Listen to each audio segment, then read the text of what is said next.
काशीपुर का एक जिम्मेदार नागरिक होने के नाते मुझे लगता है कि आपके माध्यम से जो हमारे जनप्रतिनिधि पिछले 25 वर्षों से लगभग यहाँ पर कब्जा जमाए बैठे हुए हैं। यदि मैं कहूँ कि आदरणीय चीमा साहब का परिवार पिछले 25 वर्षों से लगभग जनवरी में पूरा होने जा रहा है। 25 वर्षों से वो काशीपुर में है और काशीपुर के प्रत्येक घोषणा पत्र में, चाहे वो सांसद साहब का घोषणा पत्र हो, चाहे विधायक जी का घोषणा पत्र हो और चाहे मेयर साहब का घोषणा पत्र हो, सभी के घोषणा पत्र में ये जो गिरिताल की आप हालत देख रहे हैं, इसमें बड़े बड़े वादे और बड़े बड़े इरादों के साथ कि इसका सौंदर्यकरण, इसका नवीनीकरण, इसका सफाई अभियान, इसका पूरे उत्तराखंड में काशीपुर का एक ऐसा पर्यटन स्थल जो कभी ना देखा है ना देखा जाएगा, भूतो ना भविष्यति, ऐसा पर्यटन स्थल बनाने के वादे किए गए। मुझे लगता है 2027 बहुत करीब है और जनप्रतिनिधियों को जगाने का इससे बेहतर जनता के पास मौका नहीं है, क्योंकि जनता के जनप्रतिनिधि तभी सुनते जब उनको वोट चाहिए होते हैं। मैं भी मेयर का चुनाव कांग्रेस पार्टी के द्वारा लड़ा और मेरे घोषणा पत्र में भी ये मुद्दा बड़ा प्रमुखता से था और प्रथम स्थान पर था कि गिरिताल और द्रोणा सागर का सौंदर्यकरण, नवीनीकरण, सफाई यहाँ पर होनी चाहिए, क्योंकि ये काशीपुर का दिल इसमें बसता है। हमारे आदरणीय मेयर साहब के घोषणा पत्र में भी था। जिस समय 2025 जनवरी, मेरे ख्याल से 24 या 25 जनवरी की बात है, और मेरे को किस तरीके से चुनाव हराया गया ये सब लोग जानते हैं शासन प्रशासन के द्वारा, लेकिन हम उस बात को अब छोड़ते हैं। मैं इस बात पे आता हूँ कि माननीय मेयर साहब के घोषणा पत्र में भी जिस प्रकार से विधायक जी और सांसद साहब के घोषणा पत्र में इस गिरिताल का प्रमुख मुद्दा होता था, वैसे उनके उसमें भी था। और जब वो चुनाव जीत कर आए तो 27 जनवरी या 28 जनवरी की सुबह पूरे अमले के साथ, पूरे PWD का डिपार्टमेंट, आपका दूसरा डिपार्टमेंट सिंचाई विभाग का डिपार्टमेंट, तहसीलदार साहब, SDM साहब, पता नहीं कौन कौन से अधिकारी इस पूरे गिरिताल प्रांगण में घूमे। और मुझे हारने के बाद भी ये खुशी हुई कि मुझे ये लगा कि शायद अब जो है परसों से या 2-3 दिन के अंदर अंदर गिरिताल कुछ भी नहीं होगा तो कम से कम सफाई तो इसकी शुरू हो ही जाएगी। मैंने सोचा कि अभी नहीं, 1 महीना रुकते हैं, 2 महीना रुकते हैं, क्योंकि कई बार जनता भी ये कहती है कि अभी समय तो दीजिए भाई, जनप्रतिनिधि कुर्सी पर बैठा है, उसको सोचने का, समझने का मौका दीजिए। आज लगभग 1.25 वर्ष व्यतीत हो चुके हैं, 1.25 वर्ष। विधायक जी को, चीमा साहब के परिवार को 25 वर्ष जनवरी में पूरे होने जा रहे हैं। धामी जी की सरकार को 10 वर्ष पूरे होने जा रहे हैं। सांसद साहब को बने हुए भी 7-8 साल हो चुके हैं। इतना लंबा कुर्सियों पर बैठने के बावजूद आज 1.25 वर्ष के बाद और 25 वर्ष के बावजूद भी गिरिताल आज भी वैसे ही सड़ रहा है जैसे आज से पहले सड़ता था। केवल झूठे वादे और झूठी बातों से जनता को गुमराह करके केवल और केवल वोट पाने की ये बात थी। तो आपके माध्यम से अपने जनप्रतिनिधियों से ये निवेदन करना चाहता हूँ कि जागिए। यदि जनता जाग गई तो आपकी कुर्सियाँ हिल जाएंगी। तो मैं आपसे ये निवेदन करना चाहता हूं, क्योंकि आप लोगों के पास पावर है, आपके पास सरकार है, आपके पास सत्ता है, आप ही केवल जाग सकते हैं, दूसरा नहीं जागेगा। तो इस गिरिताल के द्रोणा सागर की हालत सुधार दीजिए। कितनी बुरी हालत यहाँ की कि आदमी चल नहीं सकता, मॉर्निंग और इवनिंग वॉक नहीं कर सकता। एक प्रमुख मुद्दा था जो आपके माध्यम से जनप्रतिनिधियों को कहना चाहता था। इसी के साथ एक दूसरा बहुत प्रमुख मुद्दा है। इस मुद्दे को उठाने से पहले मैं आदरणीय स्वर्गीय कैलाश घेतौड़ी जी को नमन करना चाहता हूं और प्रणाम करना चाहता हूं। मेरे घर के पड़ोस में वो रहते थे, इसलिए लगातार उनसे आना जाना, मिलना जुलना मेरा बहुत आसानी से होता था। पारिवारिक रिश्तों की तरह वो मिलते थे, बिना किसी राजनीतिक प्रतिद्वंद्विता के और बिना किसी राजनीतिक बातों से। हम लोगों के समक्ष हमेशा ये बात रहती थी कि घेतौड़ी जी आप सत्ता में हैं, सरकार में हैं, गिरिताल और एक ऐसी रोड काशीपुर में डेवलप होना बहुत ज़रूरी है। जब मैं काशीपुर में महानगर अध्यक्ष रहा करता था तब भी त्रिवेंद्र रावत जी की सरकार में कई बार मैंने उनको लिख कर दिया अपने लेटर के माध्यम से, उनसे व्यक्तिगत मिलकर जब वो काशीपुर आए, कि काशीपुर जाम से जूझ रहा है, काशीपुर ट्रैफिक से जूझ रहा है। क्योंकि काशीपुर का जो मुख्य मार्ग था वो रामनगर रोड होती थी और रामनगर रोड का पुल 9 सालों से लटका हुआ है। 10 वर्ष पूरे हो जाएंगे उसको। विधायक जी वहीं के वहीं हैं, सांसद साहब वहीं के वहीं हैं, मेयर साहब वहीं के वहीं हैं, बीजेपी की सरकार वहीं की वहीं है और पुल 9 साल से लटका हुआ है।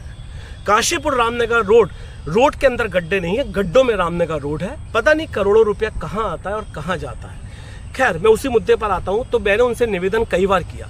कैलाश घातौड़ी जी ने मुझे आश्वासन दिया कि मैं पूरी तरीके से लगा हुआ हूँ इस बात के ऊपर, और जो ये नहर की आपने कई बार अपने लेटर के ऊपर लिख कर दिया, सरकार के माध्यम से दिया, त्रिवेंद्र रावत जी की सरकार को दिया, बहुत सारे लोगों से आपने इस बात के लिए कहा। तो इसी बात को लेते हुए उन्होंने कहा कि मैं इस नहर वाली सड़क के ऊपर लग रहा हूँ और निश्चित रूप से नहर की सड़क का निर्माण कार्य जल्दी से जल्दी करवाते हैं। इस कार्य पर वो आगे बढ़े। मैं फिर से उनका आभार और धन्यवाद देना चाहता हूँ। आज वो हमारे बीच में नहीं है। फिर उसके बीच में एक मुश्किल ये आई कि बहुत सारे लोगों का, जो दुर्गा कॉलोनी, सैनिक कॉलोनी थे, उनके बेचारे 20-20 फीट की केवल गहराई थी उन लोगों की, और पूरे मकान, बहुत सारे लोगों की और दुकानें पूरी टूट रही थी।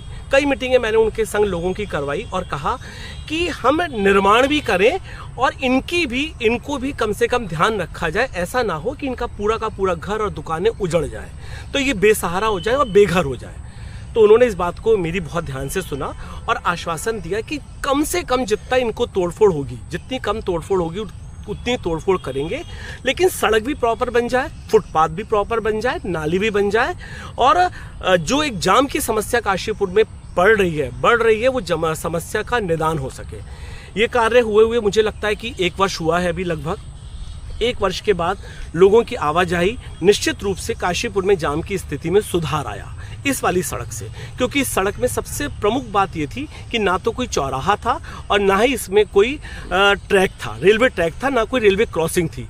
इस वजह से ये सुचारू रूप से रामपुरे से लेकर खड़गपुर तक सड़क चल पाई, जिसकी वजह से गिरिताल रोड के ऊपर भी इफेक्ट पड़ा।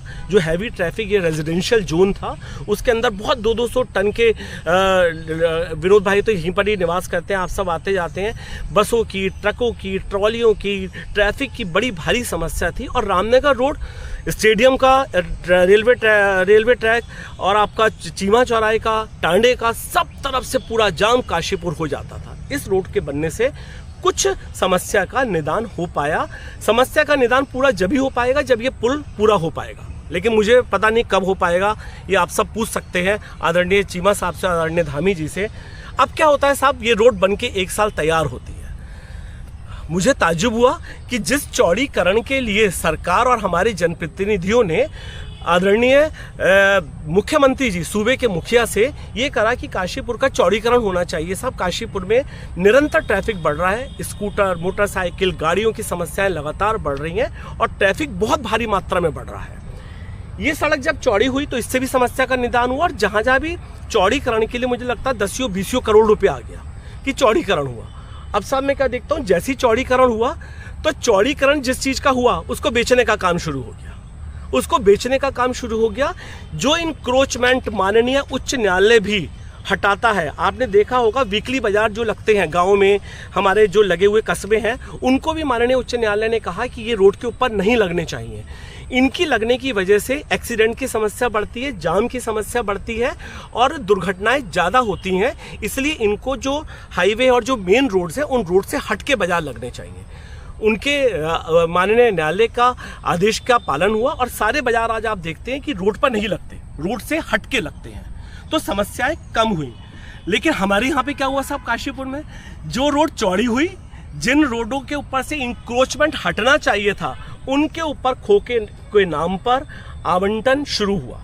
और मेरे को ये देखने आया सीतापुर हॉस्पिटल में भी, गिरिताल रोड के ऊपर भी, यहाँ पर लगातार 8-8 फीट के खोखों का निर्माण कार्य निरंतर जारी है।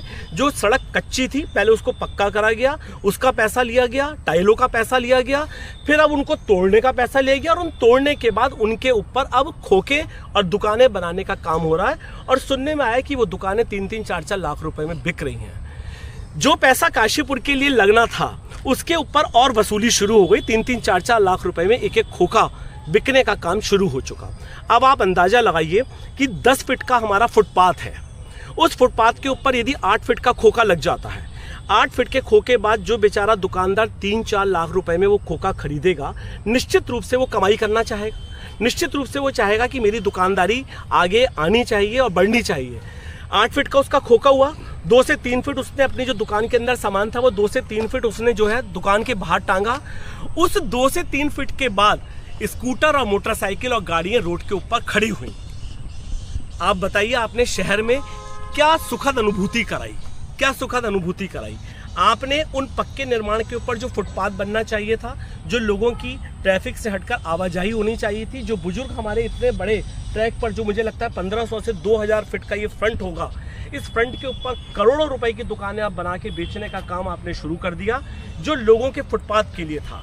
आप सुबह आइए, शाम को आइए, बुजुर्ग हमारे इस बाउंड्री के ऊपर गिरिताल की बैठते हैं, आपस में अपनी दिनचर्या के ऊपर बातें करते हैं, महिलाएं साइड से निकलती हैं क्योंकि ट्रैफिक रोड के ऊपर चलता है और संग में चलने के लिए उनके पास फुटपाथ है। जब आप फुटपाथ का इंक्रोचमेंट कर लेंगे, फुटपाथ को बंद कर देंगे, वहाँ पर खोखे लगा देंगे, खोखे के बाद दुकानें शुरू हो जाएंगी, दुकानों के बाद वहाँ पे ट्रैफिक, यदि खाने की कोई दुकान है, कोई भी फूड शॉप है, तो वो आधा पौन घंटा निश्चित रूप से वो चाहे गाड़ी से आए चाहे मोटरसाइकिल से आए, व्यक्ति खड़ा होगा वहाँ पर। तो आप अंदाजा लगाइए कि आपने शहर से जाम से मुक्ति दिलाई या जाम का दूसरा रास्ता खोल दिया। पुल आपसे बन नहीं रहा, रामनगर रोड की सड़क आपसे बन नहीं रही, जो रोड बन के आई है जिससे जाम की समस्या में थोड़ा सुधार आया है, उसको आपने बेचने का काम शुरू कर दिया।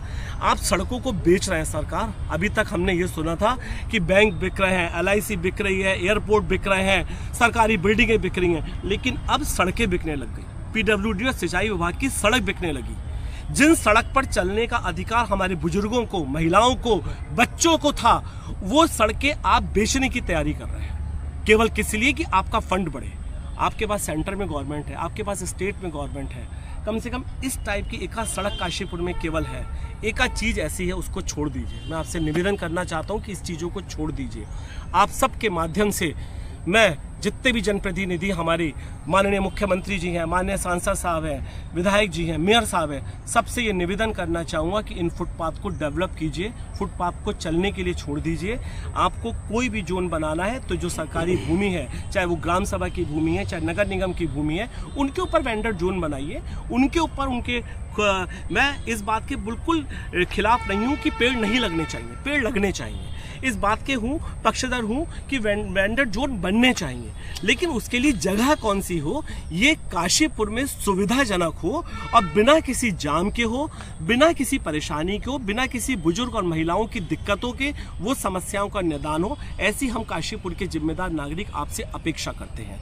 तो ये बड़े प्रमुख मुद्दे हैं और मैं आपके माध्यम से निवेदन करूंगा समस्त जनप्रतिनिधियों से कि इस प्रकार के मुद्दे विधायक जी आगे बढ़ें, सांसद साहब आगे बढ़ें, मेयर साहब आगे बढ़े और इस टाइप के चीज़ों को तुरंत रोकें। इस टाइप की जिससे काशीपुर की जनता दिल से जुड़ी हुई है, इन मुद्दों को आगे लाएं और जो कैलाश घतौड़ी जी को भी एक सच्ची श्रद्धांजलि जो हमें देनी चाहिए थी, इस टाइप के आप उनके भूमि का व्यावसायिकरण करके, इस रोड का व्यावसायिकरण कर कहीं ना कहीं उनकी आत्मा को भी इस बात से असंतोष होगा, उनकी आत्मा को भी इस चीज़ से दुख होगा। तो ऐसा कार्य मुझे लगता है नहीं होना चाहिए, आपके द्वारा ये कार्य रोकना चाहिए। एक मुद्दा और बस आपके समक्ष रखना चाहता हूँ, SIR का मुद्दा मैं आपके माध्यम से कहना चाहूँगा कि इसको निष्पक्षता के साथ करें। ये हमारा एक मौलिक अधिकार है, वोट देने का राइट। यदि कोई भी व्यक्ति वोट देने से छूट गया तो बहुत बड़ी विडंबना होगी ये कि हमारे देश का नागरिक होते हुए वो वोट नहीं दे पा रहा है। तो कहीं ना कहीं एक विशेष समुदाय के साथ भेदभाव से प्रेरित होकर SIR की प्रक्रिया सुनने में और देखने में आ रही है, तो ये निष्पक्षता से होनी चाहिए। सरकारी तंत्र और मंत्र को पूरी निष्पक्षता के साथ इस प्रक्रिया का समाधान करना चाहिए। बहुत बहुत धन्यवाद और बहुत बहुत आभार आप सब।